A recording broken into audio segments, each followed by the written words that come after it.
ku kejar mimpi dan ku terbang tinggi. Tak ada kata tidak, ku pasti bisa. Kan ku coba lagi, ditemani pagi. Tak ada yang tak mungkin, ku pasti bisa.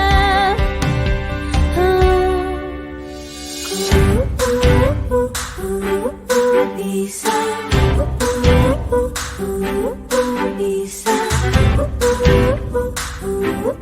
bisa. Terkadang kita lupa dunia ini tak akan selamanya menunggu kita.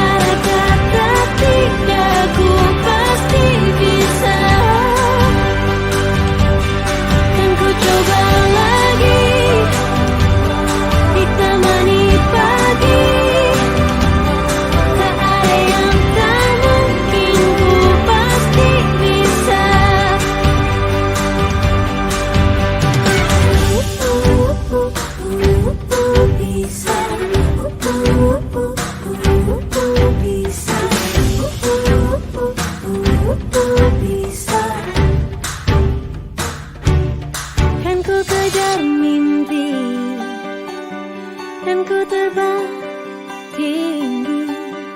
Tak ada kata tidak, ku pasti bisa.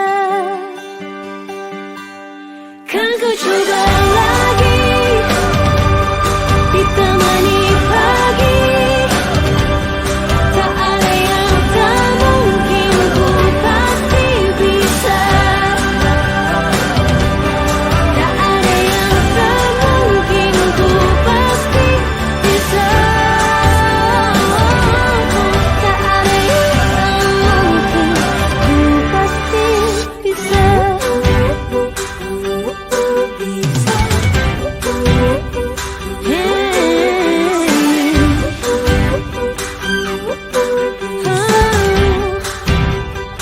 Ku pasti bisa.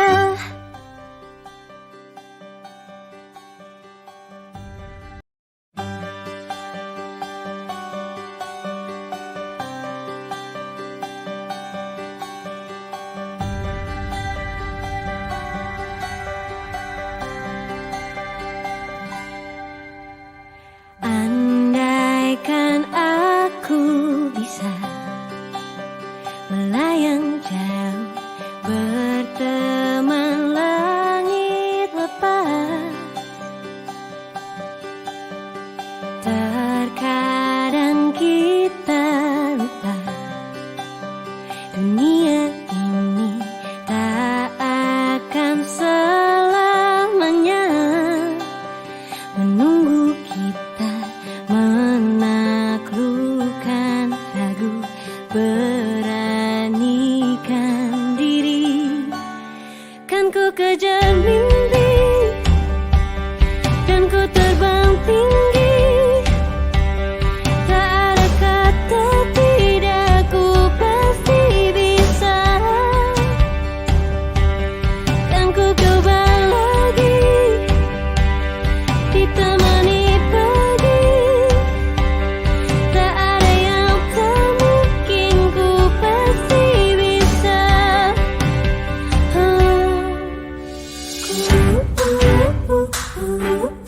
Bisa,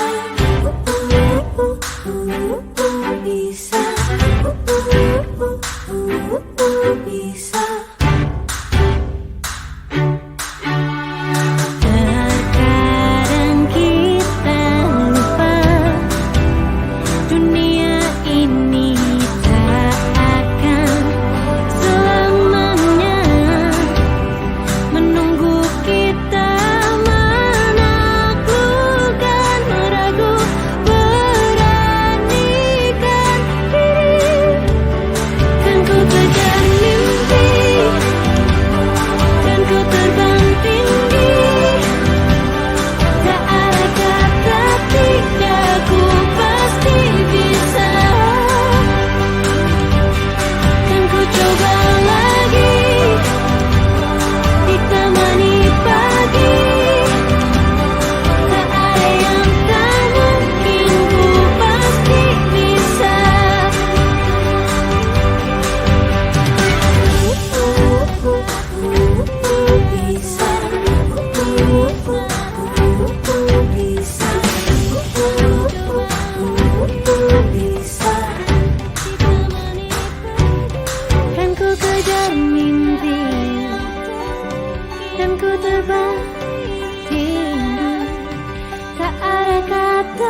aku pasti bisa.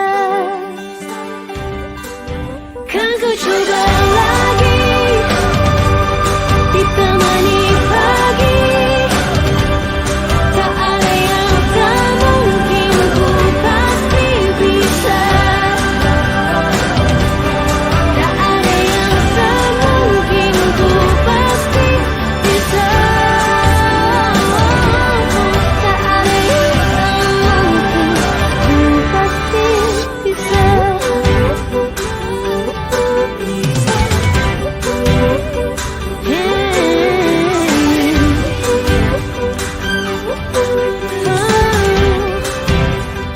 Ku pasti bisa. Ku pasti bisa. Kan ku coba lagi, ditemani pagi. Tak ada yang tak mungkin, ku pasti bisa.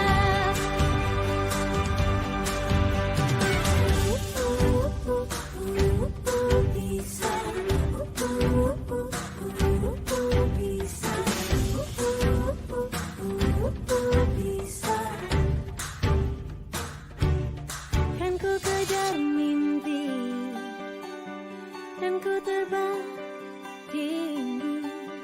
Tak ada kata tidak, ku pasti bisa. Kan ku coba lagi, ditemani pagi.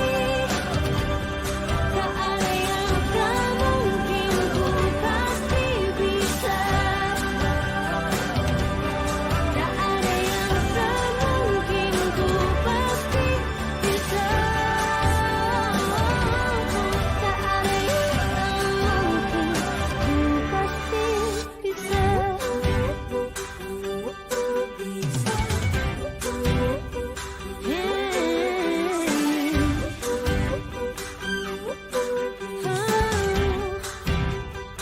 Ku pasti bisa. Andaikan aku bisa melayang jauh, berteman langit lepas. Terkadang kita lupa, dunia ini tak akan selamanya menunggu kita menaklukkan ragu, beranikan diri. Kan ku kejar mimpi dan ku terbang tinggi. Tak ada kata tidak, ku pasti bisa. Dan ku coba lagi, ditemani pagi. Tak ada yang tak mungkin, ku pasti bisa. Ditemani pagi. Tak ada yang tak mungkin, ku pasti bisa.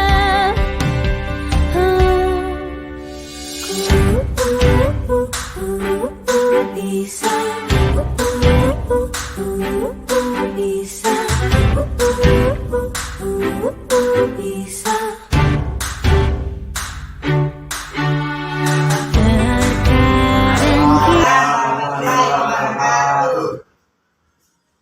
Pertama-tama saya ucapkan ribuan terima kasih kepada Kepala Sekolah SDN Negeri 2 Sukma yang telah memberikan izin pada saya untuk melakukan sosialisasi guru penggerak masalah budaya positif.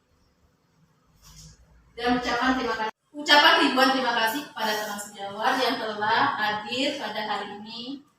Di sini saya akan bersosialisasi tentang budaya positif. Sebelumnya, perkenalkan, nama saya Novider Tempolon. Saya calon guru penggerak angkatan keempat SDN 72 Seluma, Kabupaten Seluma.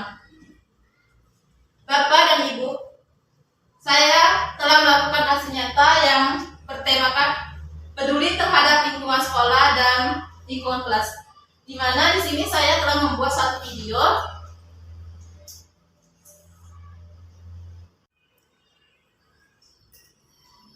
Di sini saya telah melakukan aksi nyata mengenai kebersihan kelas dan kebersihan lingkungan.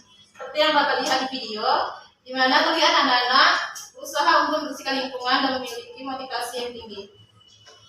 Video ini bertujuan untuk satu, tanggung jawab anak terhadap lingkungan. Yang kedua, tanggung jawab anak terhadap kelas. Yang ketiga, kebersamaan anak. Yang keempat, kedisiplinan anak.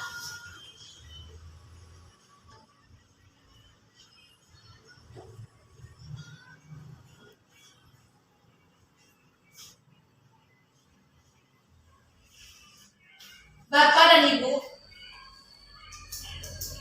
latar belakang yang saya angkat untuk membangun budaya yang positif, sekolah perlu menyediakan lingkungan yang positif, aman dan nyaman, agar murid-murid mampu berpikir, bertindak, dan menciptakan dengan merdeka, mandiri, dan bertanggung jawab. Budaya positif bukanlah hal yang secara instan bisa ditanamkan di sekolah, namun melalui proses dan dengan kurun waktu tertentu. Salah satu upaya ataupun panduan interaksi murid dengan guru dalam menumbuhkan budaya positif yang berpihak pada murid.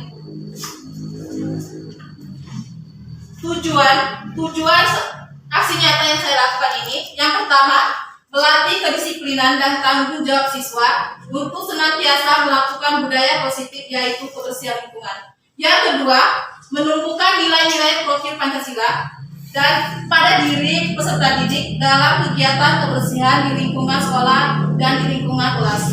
Yang ketiga, peserta didik memperoleh suasana belajar yang menyenangkan sehingga dapat mengikuti proses pembelajaran dengan baik. Tolak ukur yang saya harapkan, yang pertama, murid selalu menjalankan kesepakatan kelas, di mana kesepakatan kelas ini telah kami buat sebelumnya. Setiap minggunya satu kali sesuai jadwal yang ditetapkan atau yang telah disepakati. Yang kedua, lingkungan kelas dan lingkungan sekolah tampak bersih dan rapi. Yang ketiga, anak-anak dapat menjunjung jiwa atau karakter tanggung jawab dengan apa yang dilakukan. Yang keempat, peserta didik terlibat aktif dalam kegiatan kebersihan lingkungan sekolah dan kelas dengan sarana mengamalkan nilai-nilai profil belajar Pancasila. Bapak dan Ibu, budaya positif. Kita ambil contoh paradigmanya dengan hidup tumbuh-tumbuhan. Seorang petani dalam hakikatnya sama kewajiban seorang petani dengan seorang pendidik. Seorang petani hanya dapat untuk menuntun tumbuh kembangnya suatu tanaman. Seorang petani hanya dapat memperbaiki kondisi tanah, memelihara tanaman padi, memberi pupuk, air, membersihkan ulat-ulat dan jamur-jamur yang mengganggu hidup tanam padi dan lain sebagainya. Sama halnya sebagai kita pendidik, di mana kita sebagai pendidik hanya bisa menuntun peserta didik. Kita tidak bisa menuntut peserta didik. Di sini kita hanya berlaku mengantarkan peserta didik tersebut untuk mencapai kebahagiaan yang setinggi-tingginya. Perlu Bapak ketahui bahwa setiap anak memiliki kodrat masing-masing. Bapak dan Ibu, dalam kesempatan ini saya akan menyampaikan yang pertama, perubahan paradigma stimulus respon lawan teori kontrol. Yang kedua, arti disiplin. Dan tiga, motivasi perilaku manusia. Yang keempat, keyakinan kelas, hukuman, dan paradigma. Yang keempat, kebutuhan dasar manusia. Yang kelima, posisi kontrol. Yang keenam, segitiga restitusi. Nah, di sini saya mengajak Ibu Bapak untuk melakukan perubahan paradigma, di mana kita akan melakukan namanya permainan cobalah buka, di mana kita dibagi menjadi dua kelompok. Yang pertama kelompok A, kelompok B, kelompok A dan kelompok B, dan selanjutnya. Di sini tugas kelompok A, tuliskan apa yang menjadi sesuatu yang sangat berharga dalam hidup kita, seperti keluarga, keuangan, harta, cinta, dan suami ataupun anak. Ya, coba lakukan.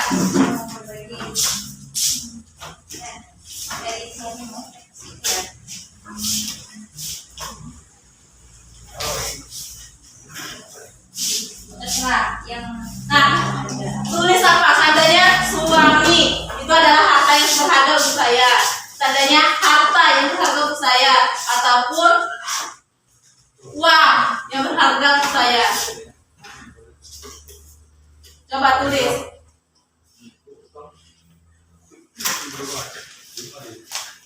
Tulis.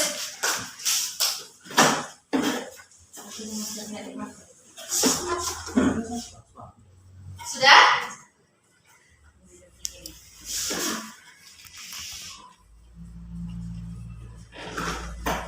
Kelompok A, yang kelompok A mana? A.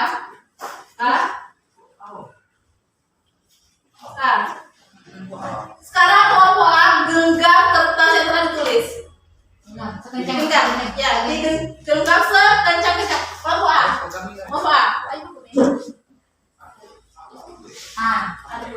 Nah, yang kelompok B, tugas kelompok B memuju rayu kelompok A agar bisa membuka dan memberikan harta yang berharga tadi. Kelompok B boleh memaksa, menghakimi, memujuk, merayu, memberi uang, bahkan menyakiti.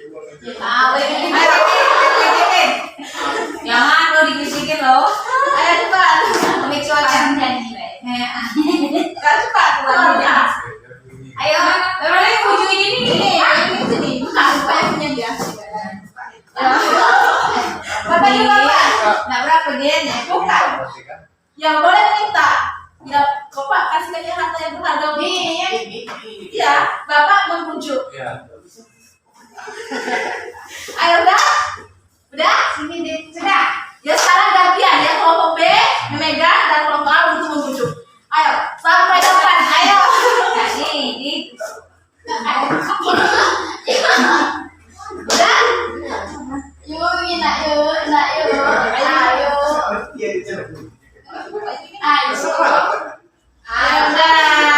Udah. Nah, sekarang coba berikan alasan Bapak dan Ibu. Ada yang membuka? ada memroli. Kak, yang tutup? Ada? Ada. Nah, coba beri alasan mengapa sih Bapak atau Ibu membuka gumpalan tangan tadi? Saya membuka gumpalan tangan tadi alasannya karena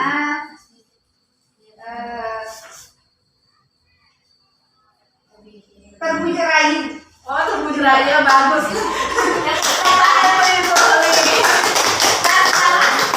Ada yang menggempal? Menggempal. Pak Didi boleh jelasin. Ayo Pak Didi. Edo yang ngepal. Tadi dia buka. Iya, tadi dia buka tadi. Ayo Pak Didi. Kenapa Bapak tentang menggempal? Apa yang Bapak punya? Kenapa tidak? Karena menurut saya kalau kita punya lahan yang sangat beberapa kita apalagi ke depannya, bagaimana caranya saya akan tetap mempertahankan apapun itu yang terjadi.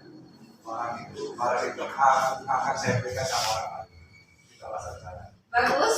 Sama halnya dengan pendidikan anak didik kita, Ibu Bapak. Di mana mereka sudah memiliki kodrat, ketika kita berusaha untuk merubahnya, itu tidak akan bisa. Sebagian anak mungkin bisa kita bujuk rayu, tapi memiliki efek samping yang negatif. Bapak Ibu, selanjutnya perubahan paradigma teori kontrol.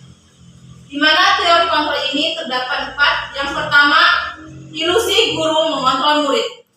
Pada dasarnya, kita tidak dapat memaksa murid untuk berbuat sesuatu jikalau murid tersebut memilih untuk tidak melakukannya. Walaupun tampaknya kita sedang mengontrol perilaku murid tersebut, hal ini karena murid tersebut sedang mengizinkan dirinya untuk dikontrol. Seperti contoh, ketika kita meminta anak melakukan sesuatu yang anak tidak inginkan, kemungkinan ketika kita bujuk rayu, anak melakukannya. Namun ketika dia keluar dari kita atau jauh dari kita, Yang kedua, ilusi bahwa kritik dan membuat orang merasa bersalah dapat menguatkan karakter. Penguatan posisi atau bujukan adalah bentuk-bentuk kontrol. Segala usaha untuk mempengaruhi murid agar mengulang sesuatu perilaku tersebut adalah suatu usaha untuk mengontrol murid itu. Yang ketiga, ilusi bahwa semua penguatan positif, efektif, dan bermanfaat. Menggunakan kritik dan rasa bersalah untuk mengontrol murid menuju pada identitas gagal. Jadi, ketika Anda melakukan kesalahan, berusaha tidak untuk mengontrol murid menuju pada identitas gagal.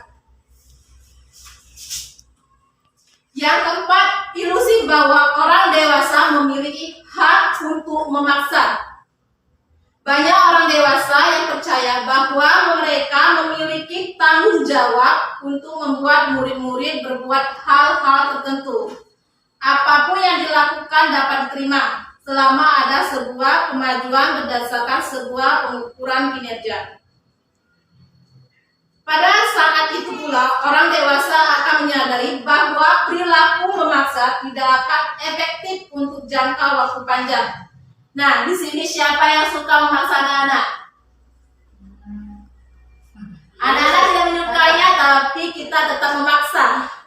Seakan-akan orang dewasa itu mengetahui apa yang anak butuhkan. Iya betul. Ada salah selama ini berarti ya. Sekarang coba kita renungkan bagaimana seseorang bisa berubah dari paradigma stimulus respon kepada pendekatan teori kontrol. Bapak, Ibu, bila kita ingin membuat kemajuan perlahan, sedikit-dikitnya ubahlah sikap atau perilaku kita.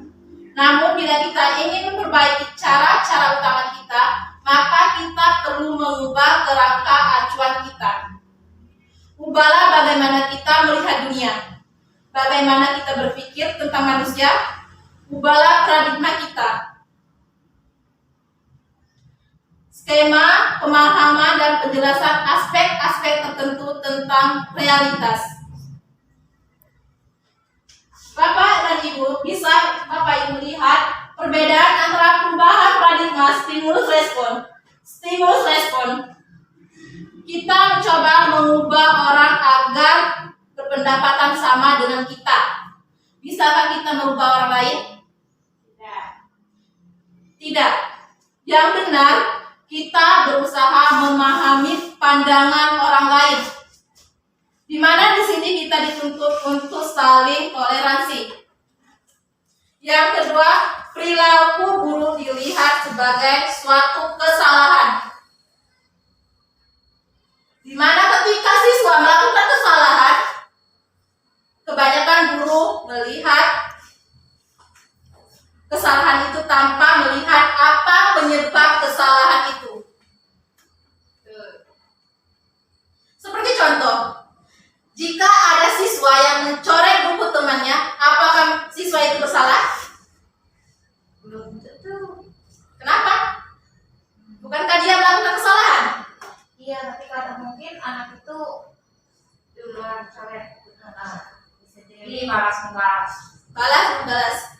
Di sini, cobalah kita lihat terlebih dahulu. Ketika anak mencoret buku, kemungkinan anak yang bersangkutan tadi memerlukan kasih sayang kita sebagai seorang guru. Dia mencari perhatian kita melewati kenakalan anak. Sedangkan teori kontrol, semua perilaku memiliki tujuan. Semua perilaku memiliki tujuan. Apapun perilaku anak, mereka memiliki tujuan. Yang ketiga, orang lain bisa mengontrol saya. Kembalikan kepada diri Bapak dan Ibu. Apakah orang lain bisa mengontrol Ibu Bapak? Tidak. Diri sendiri ya. Yang benar, hanya diri kita sendiri yang bisa mengontrol diri kita. Yang ketiga, yang selanjutnya, saya bisa mengontrol orang lain. Bagaimana menurut Bapak? saya bisa mengontrol orang lain. Tidak. Yang lebih baik, Anda tidak bisa mengontrol orang, karena diri kita sendirilah yang bisa mengontrol diri kita. Yang selanjutnya, pemaksaan ada pada sebuah bujukan gagal, di mana suatu pemaksaan itu akan berefek samping kepada kegagalan. Yang sebenarnya kolaborasi dan konsensus menciptakan pilihan-pilihan baru.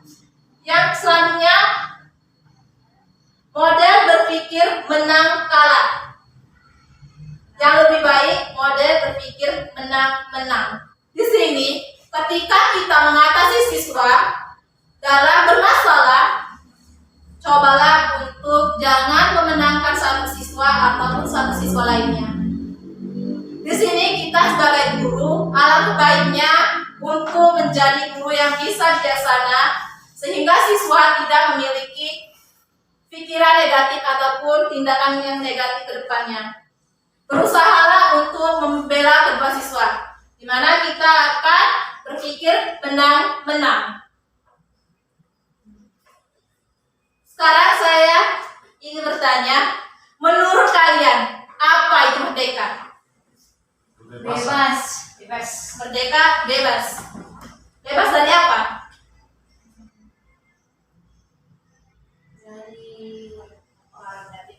Pengaruh negatif, bagus. Bebas dari pengaruh orang. Bebas dari pengaruh orang lain. Bapak, Ibu, menurut Ki Hajar Dewantara, merdeka itu artinya tidak hanya terlepas dari perintah, akan tetapi juga cakap buat memerintah diri sendiri.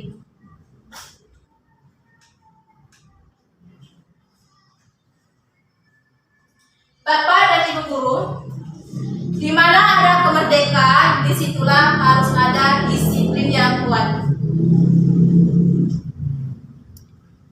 Sekarang apa yang dimaksud disiplin? Kebiasaan. Disiplin itu kebiasaan, bagus. Peraturan, Peraturan, bagus. hukuman, bagus. Apalagi? Kebiasaan yang menjadi pembelajaran. Kebiasaan yang akan menjadi suatu pelajaran.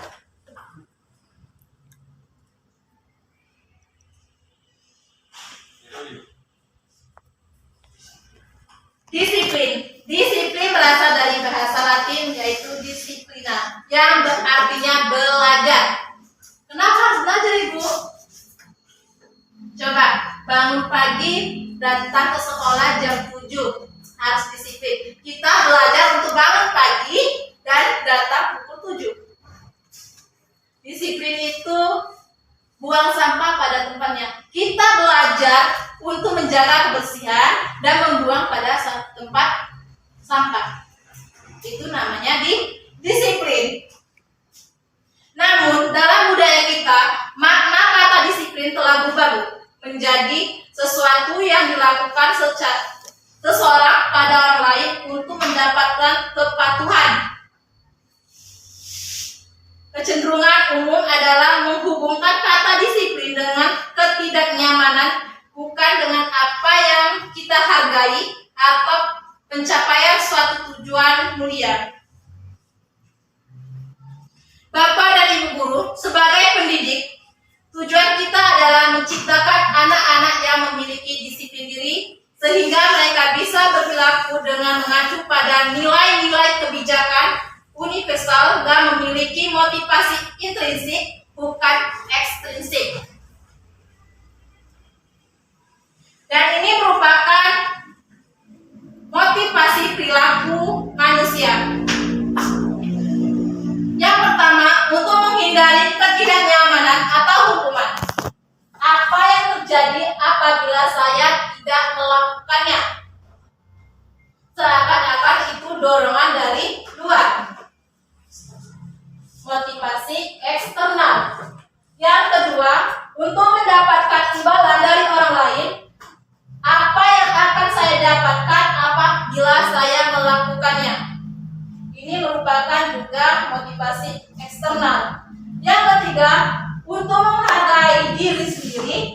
menjadi insan sesuai yang diharapkan.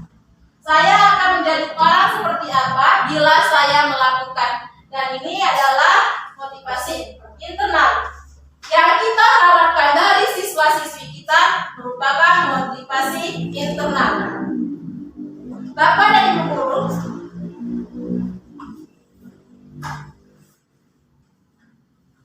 keyakinan kelas, hukuman dan penghargaan. Mengapa harus keyakinan kelas? Kenapa tidak peraturan saja?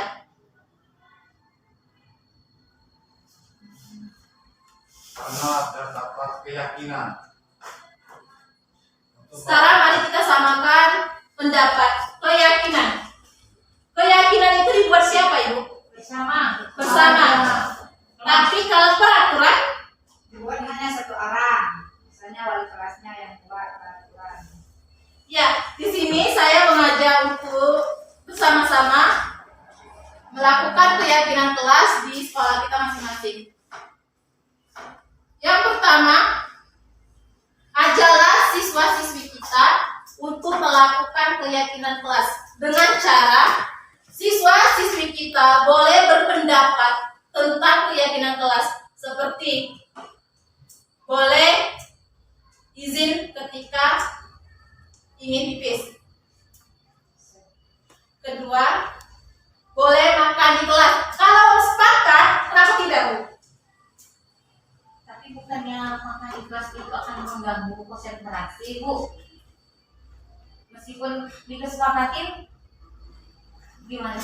Nah, di sini, Bu, keyakinan anak, ketika anak berpendapat, kita belum mengambil keputusan. Iya. Tapi anak berhak untuk memberikan pendapat. Ketika anak, Bu, boleh makan di kelas, boleh minum di kelas. Kita balik lagi, setelah mereka sudah menulis di papan tulis, kita ambil yang paling baik dan disetujui oleh siswa dan siswi.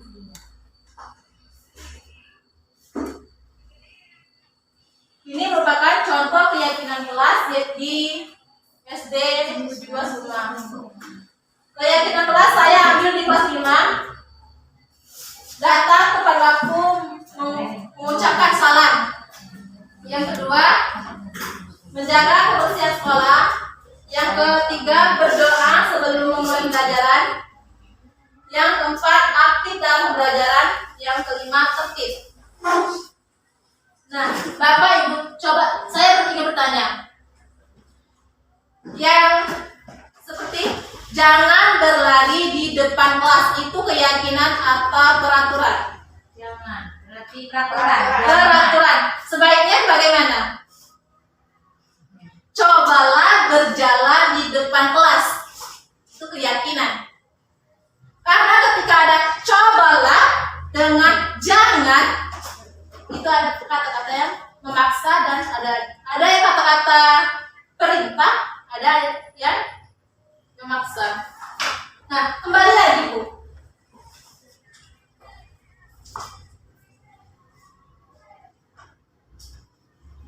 Coba kita jawab bersama. Yang pertama, selalu kembalikan buku ke tempatnya. Ini keyakinan atau perintah? Keyakinan. Keyakinan. Dicatat ya, nanti kita lihat jawabannya. Keyakinan yang mempunyai makna tanggung jawab. Keyakinan yang mempunyai makna dan jawab menurut Kak Didi. Yang kedua, dilarang mengganggu orang lain. Dilarang. Paksaan. Peraturan. Peraturan, ya catat ya, Bu. Ya. Yang ketiga, Saling menghargai. saling menghargai. Maknanya, ya maknanya. Hadir di sekolah 15 sebelum pelaksanaan dimulai.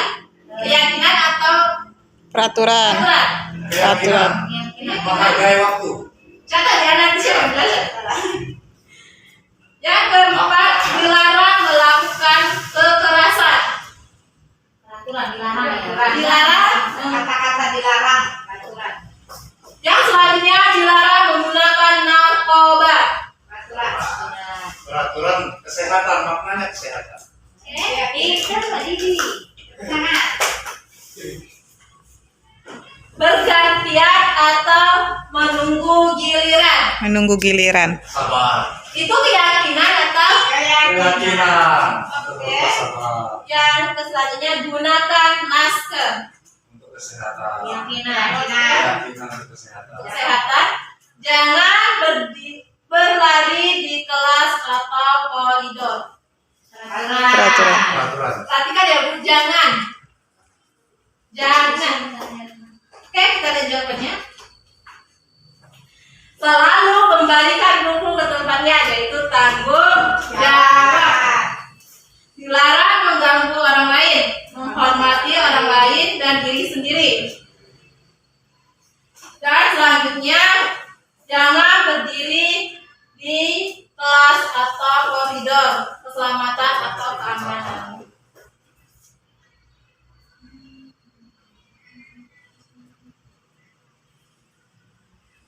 Selanjutnya,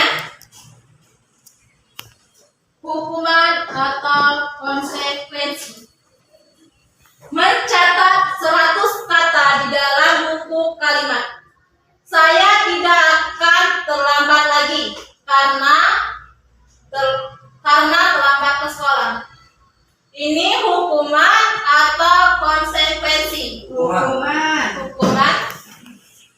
Lari mengelilingi lapangan basket 2 kali karena terlambat hari di sekolah.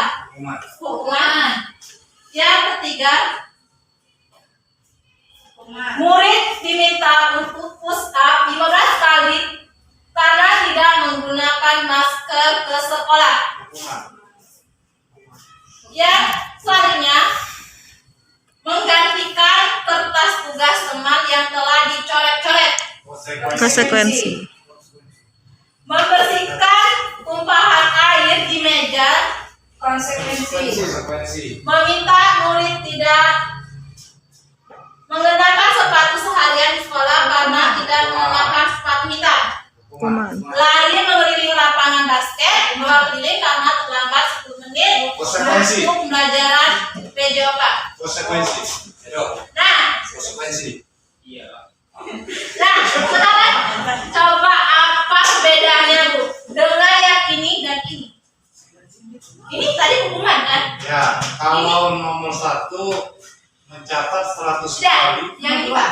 Nomor Lari 2, mengelilingi. lari mengelilingi lapangan basket 2 kali karena terlambat hadir di sekolah, itu hukuman. Kenapa hukuman? Karena di sana ada pemaksaan. Ada pemaksaan yang mana nanti pemaksaan itu akan dirasakan oleh anak tadi sebagai hukuman dalam jangka panjang. Sedangkan lari mengelilingi lapangan basket 2 kali karena terlambat 10 menit untuk pelajaran PJOK, pas momennya. Kenapa? Karena anak-anak yang datangnya tepat waktu tadi itu sudah melakukan kegiatan di atas pemanasan, itu kegiatan inti. Sedangkan anak terlambat tadi kita berikan supaya dia sekaligus untuk melakukan pemanasan dan melanjutkan stretching.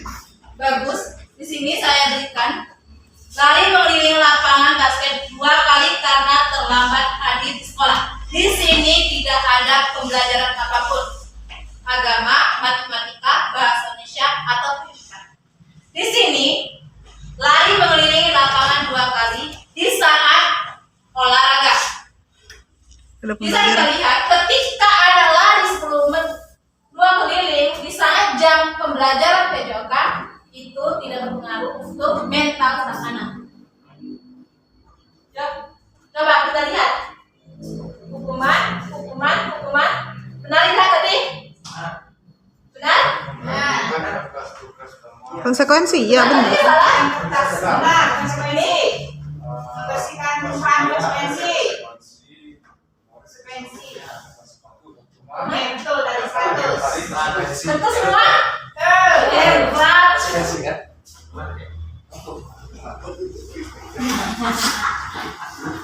Siapa yang salah? Ayo.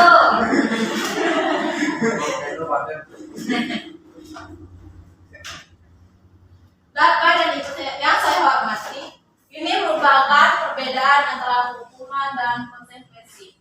Hukuman sesuatu yang menyakiti harus terjadi. Mengapa sampai begitu, Bu? Ketika kita menyuruh anak untuk push up, itu menyakiti anak. Apalagi guru-guru perempuan yang sering mengeluarkan kata-kata yang menyakiti, kata-kata mutiara yang menyakiti. Sedangkan konsekuensi sesuatu harus terjadi. Yang selanjutnya membuat anak sakit untuk jangka waktu lama. Ini baik fisik maupun hati. Kebanyakan hati. Kenapa hati bisa tersakiti? Karena terkadang kita mengeluarkan kata-kata yang tidak baik. Konsekuensi membuat anak merasa tidak nyaman dalam jangka waktu pendek. Hukuman anak membenci kedisiplinan. Konsekuensinya anak menghargai disiplin dan seterusnya Bapak Ibu. Kebutuhan dasar manusia. Dan Ibu, di sini saya akan menyampaikan tentang kebutuhan dasar manusia. Yang pertama itu cinta dan kasih sayang, kebutuhan untuk diterima. Kebutuhan ini dan 3 kebutuhan berikutnya adalah kebutuhan psikologis. Kebutuhan untuk mencintai dan memiliki meliputi kebutuhan akan hubungan dan koneksi sosial. Kebutuhan untuk memberi dan menerima kasih sayang dan kebutuhan untuk merasa menjadi bagian dari suatu kelompok. Kebutuhan cinta dan kasih sayang ini juga meliputi keinginan untuk tetap terhubung dengan orang lain, seperti teman, keluarga, pasangan hidup, teman kerja, binatang peliharaan, dan kelompok di mana kita tergabung.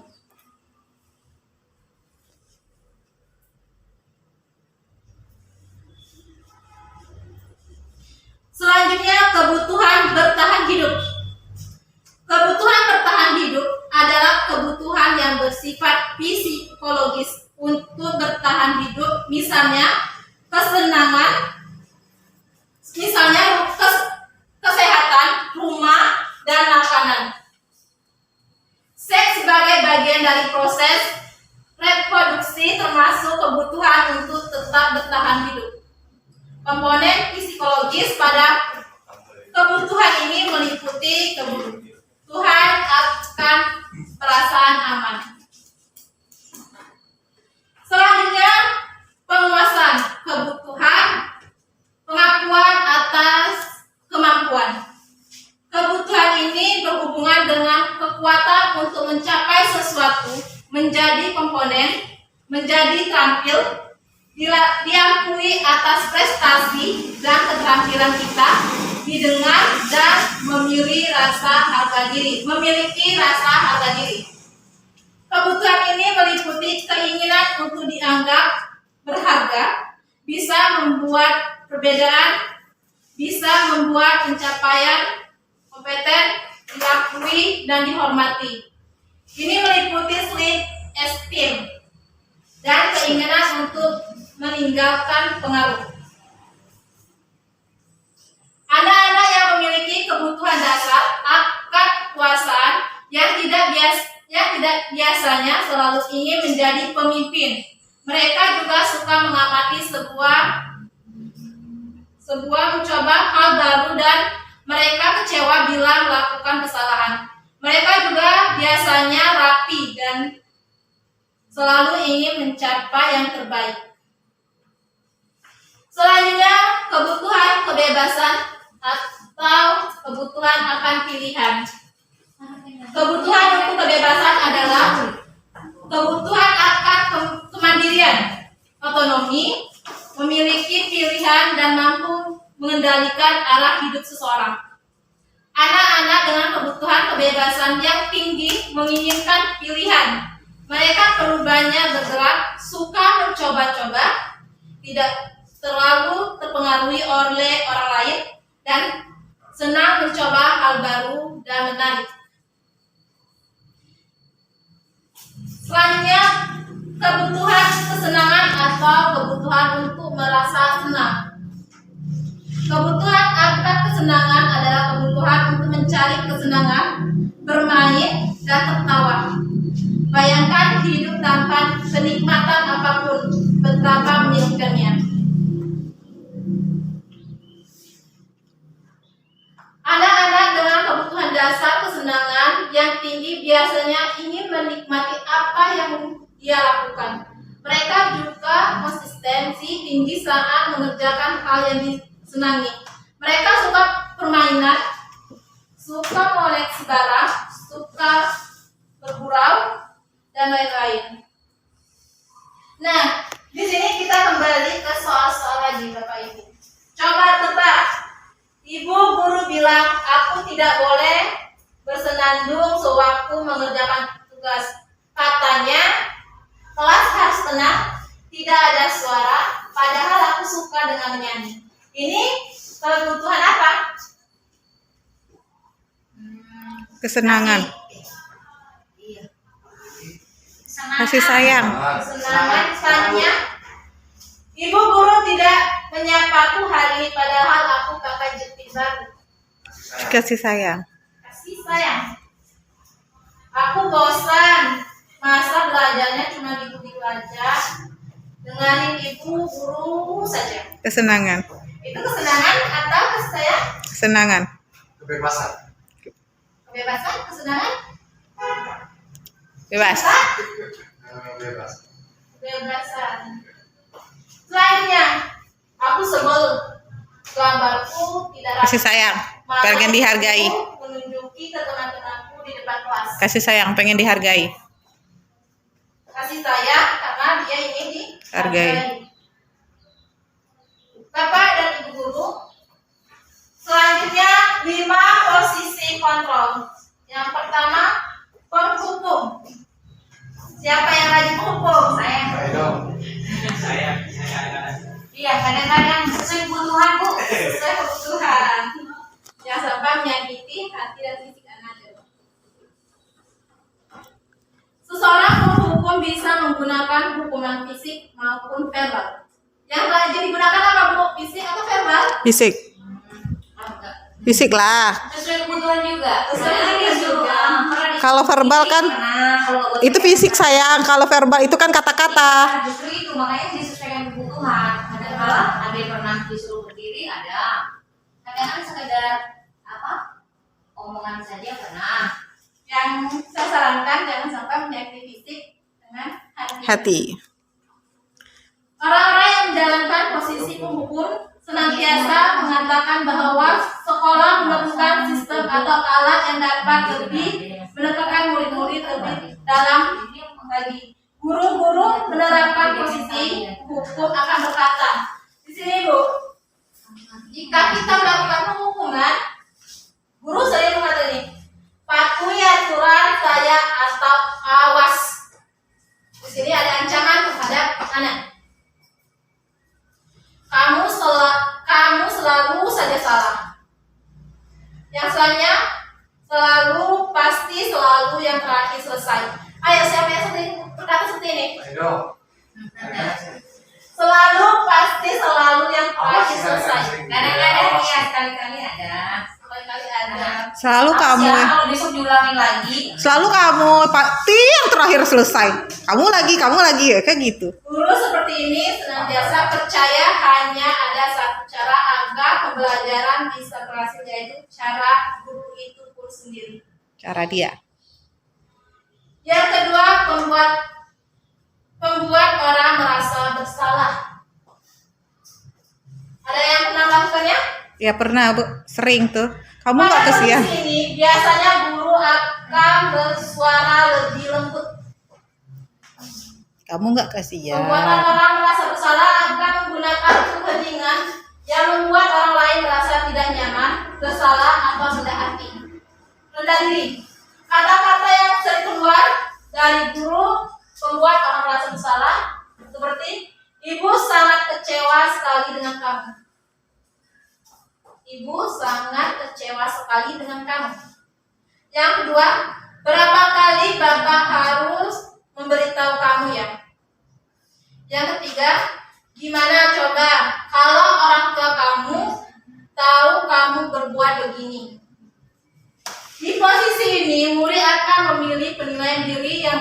tentang dirinya sendiri. Murid merasa tidak berharga dan telah mengecewakan orang-orang yang disayanginya. Yang selanjutnya, posisi kontrol teman. Guru pada posisi ini tidak akan menyakiti murid, namun akan tetap berupaya mengontrol murid melalui persuasi. Ketika guru menjadi teman, guru selalu berkata seperti ini, ayo bantulah demi Bapak ya. Ayo ingat, tidak bantuan Bapak selama ini. Ya sudah, kali ini tidak apa-apa, nanti Ibu bantu bereskan. Ini merupakan yang akan dikatakan guru apabila guru itu adalah seorang teman. Yang selanjutnya, monitor atau pemantau. Monitor berarti mengawasi. Pada saat kita mengawasi, kita bertanggung jawab atas perilaku orang-orang yang kita awasi. Di posisi ini, guru selalu berkata, peraturannya apa? Apa yang telah kamu lakukan? Dan sanksi atau konsekuensi apa? Posisi ini akan menggunakan stiker, slip catatan, daftar cek, dan lain-lain. Yang selanjutnya, manajer. Posisi terakhir manajer adalah posisi mentor, di mana guru berbuat sesuatu yang bersama dengan murid. Mempersilahkan murid mempertanggungjawabkan perilakunya, mendukung murid agar dapat menemukan solusi atas permasalahannya sendiri. Ketika seorang guru menjadi manajer, seorang guru akan berkata, apa yang kita yakini? Di sini kita akan kembali lagi ke keyakinan kelas. Yang kedua, apakah kamu meyakininya? Yang ketiga, jika kamu meyakininya, apa kamu bersedia memperbaikinya? Yang keempat, apa rencana kamu untuk memperbaiki hal ini? Tugas seorang manajer bukan untuk mengatur perilaku seseorang. Kita membimbing murid untuk dapat mengatur dirinya sendiri. Bapak dan Ibu guru, sekarang mari kita bahas tentang apa itu restitusi. Restitusi adalah proses menciptakan kondisi bagi murid untuk memperbaiki kesalahan mereka, sehingga mereka bisa kembali pada kelompok mereka dengan karakter yang lebih kuat. Selanjutnya, 9 ciri-ciri restitusi. Yang pertama, restitusi mencari kebutuhan dasar yang mendasari tindakan. Untuk membantu murid mengenali kebutuhan dasarnya, guru biasanya meminta mereka mengenali perasaan mereka. Perasaan sedih dan kesenangan menunjukkan adanya kebutuhan cinta dan kasih sayang yang tidak terpenuhi. Perasaan dipaksa atau terlalu banyak beban menunjukkan kurangnya kebutuhan dan kebebasan. Perasaan takut akan kelelahan, kelaparan menunjukkan pada kita kalau kita merasakan tidak aman. Perasaan bosan menunjukkan kurang terpenuhnya kebutuhan akan kesenangan. Selanjutnya, restitusi diri adalah cara yang paling baik dalam restitusi diri. Murid belajar untuk mengubah kebiasaan dari kecenderungan untuk mengontrol orang lain menjadi mengontrol diri sendiri. Orang yang bahagia akan mengevaluasi dirinya sendiri. Orang yang tidak bahagia akan mengevaluasi orang lain. Ketika murid kita bisa melakukan restitusi diri, maka dia akan bisa mengontrol dirinya dengan lebih baik, dengan tujuan yang lebih baik pula. Selanjutnya, restitusi fokus pada karakter bukan tindakan. Dalam proses restitusi diri, maka murid akan menyadari dia sedang menjadi orang yang seperti apa, yaitu adalah menunjukkan fokus pada penguatan karakter. Ketika guru membimbing murid untuk menguatkan karakter, guru akan membimbing murid untuk menguatkan karakter. Guru akan mengatakan, Ibu, Bapak, tidak terlalu mempermasalahkan apa yang kamu lakukan hari ini, tetapi mari kita bicarakan kesalahan tentang apa yang akan kamu lakukan besok. Kamu bisa saja meminta maaf, tetapi orang akan lebih suka mendengar apa yang akan kamu lakukan dengan lebih baik lagi. Selanjutnya, restitusi menguatkan. Biasanya, bisakah momen ketika murid melakukan kesalahan menjadi sebuah momen yang baik? Jawabannya tentu bisa, Bapak Ibu. Asalkan ia bisa belajar dari kesalahan itu. Selanjutnya, restitusi fokus pada solusi. Dalam restitusi, guru menstabilkan identitas murid dengan mengatakan kita tidak fokus pada kesalahan. Bapak Ibu tidak tertarik untuk mencari siapa yang benar dan siapa yang salah. Selanjutnya, restitusi mengembalikan murid yang berbuat salah pada pokoknya. Ketika anak berbuat salah, kita tidak bisa memotivasi anak untuk menjadi lebih baik. Kita hanya bisa menciptakan kondisi agar mereka bisa melihat ke dalam diri mereka sendiri. Kita seharusnya mengajari mereka untuk menyelesaikan masalah mereka dan berusaha mengembalikan mereka ke kelompok mereka dengan karakter yang lebih kuat lagi. Bapak Ibu, ini merupakan segitiga restitusi, di mana di dalam segitiga restitusi itu ada namanya mengembalikan identitas untuk membuat murid yang merasa gagal karena perbuatan salah menjadi positif terhadap dirinya. Di sini guru selalu berkata, berbuat salah itu hal yang manusiawi. Yang kedua, tidak ada manusia yang sempurna. Yang ketiga, Bapak, Ibu juga berbuat salah. Selanjutnya, kita pasti bisa menyelesaikan permasalahan ini. Yang selanjutnya, Bapak Ibu tidak tertarik untuk mencari tahu siapa yang benar, siapa yang salah. Di sini Bapak dan Ibu lebih tertarik untuk menyelesaikan masalah. Kalau kamu menyalahkan dirimu sendiri terus dan menerus, apakah kamu bersikap baik pada dirimu sendiri? Yang selanjutnya, validasi tindakan yang salah. Membuat murid mengenali kebutuhan yang ingin dipenuhinya ketika melakukan kesalahan. Pada dasarnya, setiap manusia tujuannya adalah memenuhi kebutuhan dasar, penguasaan, kebebasan, diterima, kesenangan, dan bertahan untuk hidup.